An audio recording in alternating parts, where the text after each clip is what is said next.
Hello, welcome to the channel. So, in this video, we are going to see how to set up a private GKE cluster. So, private GKE cluster uh, actually you won't have a public uh, API endpoint for this cluster. So, you won't be able to connect to the control plane and do any of the operations from uh, internet, which is outside of the network that the cluster is hosted in. So, the cluster endpoint is only accessible to the uh, internal network where the cluster control plane is hosted. So that's basically what a private GKE cluster is. You might see the use cases in production environments or enterprise organization maintain clusters wherein security is main objective, and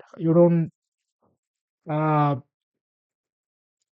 you wouldn't have the cluster endpoint exposed to the public networks.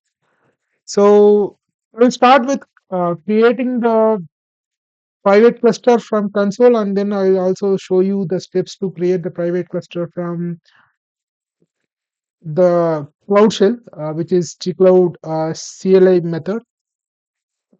And in the next video, we'll see how to connect to this cluster via kubectl to the control plane. Um, uh, Using a Bastion or jump host and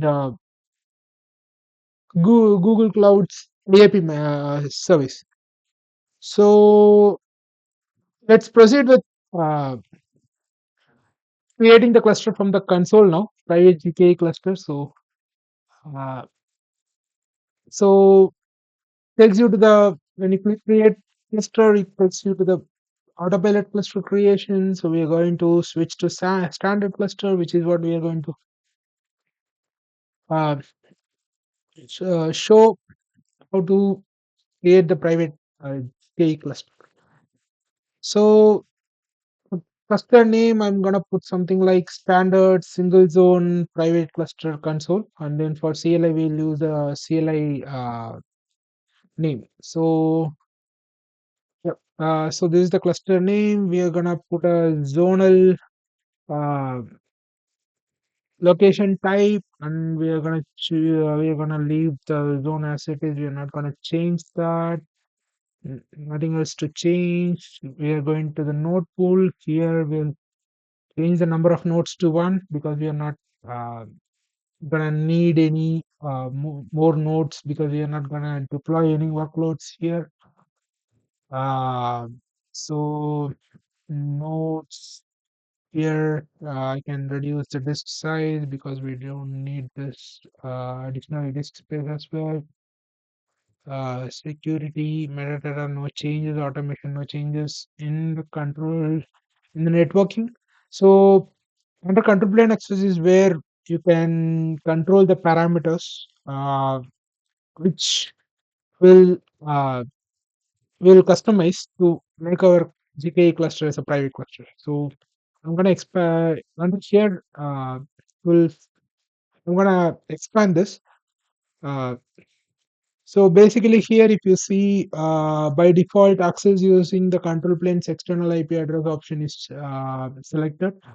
So this means that your GKE cluster will have a public endpoint. So we are not going to need this because we are going to create a private cluster which is not accessible from the external network. So I'm gonna uncheck this.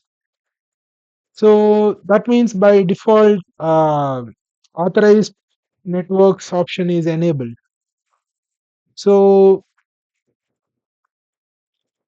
and by default, the internal network IP ranges are allowed for accessing the uh, private GKE clusters control plane. So that means you don't have to specifically add an authorized network. From within the same network, you will be able to access the control plane. So that we are not gonna uh, add any further options here. So I'm just gonna leave it as it is. So uh, I'm gonna move to cluster networking, and choose enable private nodes. What this option does is this option uh, restricts public IP assignment for the cluster nodes. So that means without this option, your cluster nodes, node pool VMs will have a public IP address allocated to the node. When you enable this option, all the nodes are going to have only private IP and not a public IP associated with it. So we are gonna select this option, and further to this, we are not gonna choose any other options. We are just gonna disable logging, monitoring, and manage Prometheus. So yeah, that's pretty much it. So now let's have this cluster created. So it's getting submitted, and so yeah, here as you see, the cluster is getting created. So as the console get cluster gets created, I'm gonna proceed with creating the CLI cluster as well, and I'm gonna explain the connectivity steps for both these clusters in the next video in a single go. So CloudShell is coming up.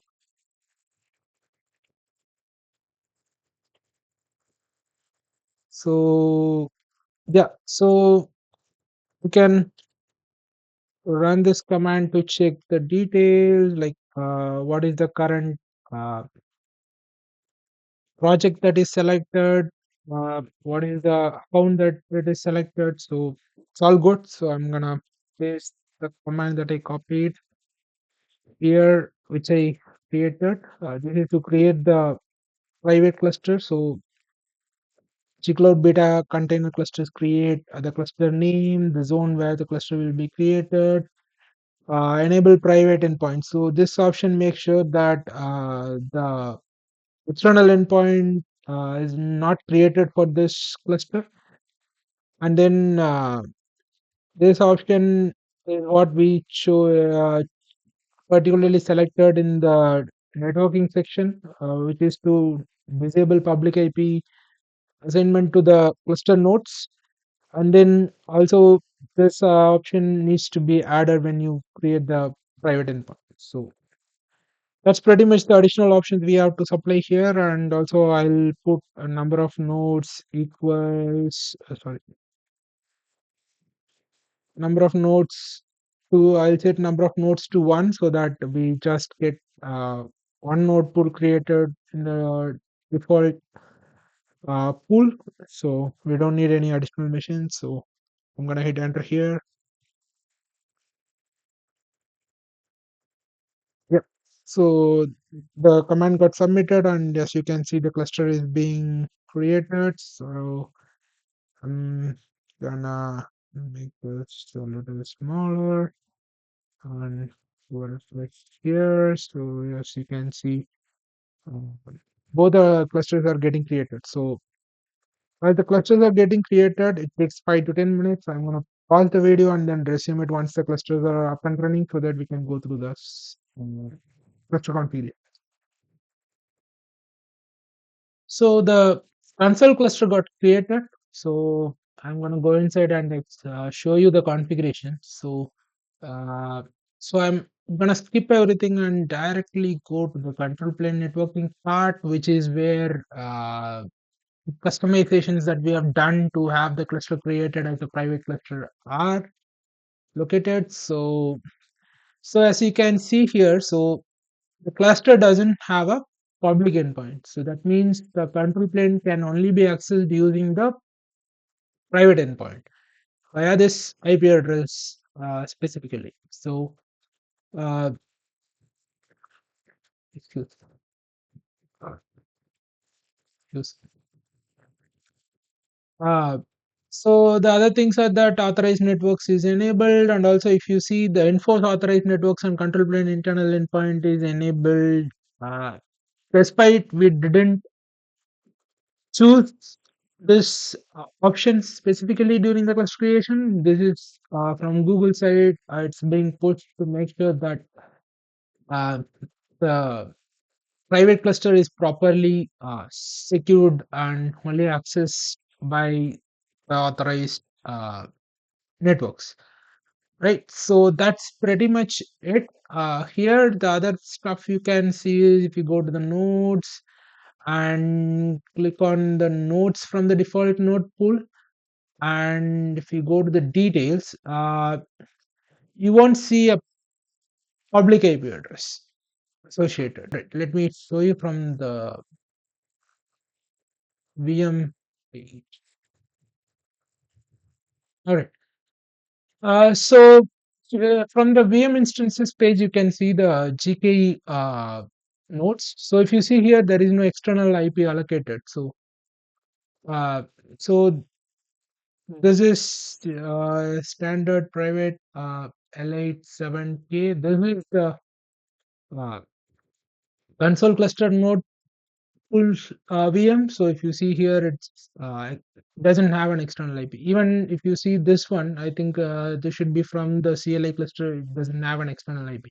So this is the result of choosing enable private nodes option during the cluster creation. So let me go back to the clusters page, and the CLI cluster is also created. So let me click over here and go to the control plane networking part. So if you see here, this cluster also doesn't have a public endpoint and only the private endpoint. Uh, and also this cluster as well has the enforce authorized network and control planes internal endpoint selected by default, which is enforced from Google side. So authorized networks is enabled by default, and yeah, that's pretty much how you create GKE cluster, a private cluster. So now the next page is how to connect to a private GKE cluster. So there are multiple methods. So we'll discuss one of the easiest method available in the next video. So with this, we'll complete this video and then we'll resume the uh, connectivity part in the next video. Thanks.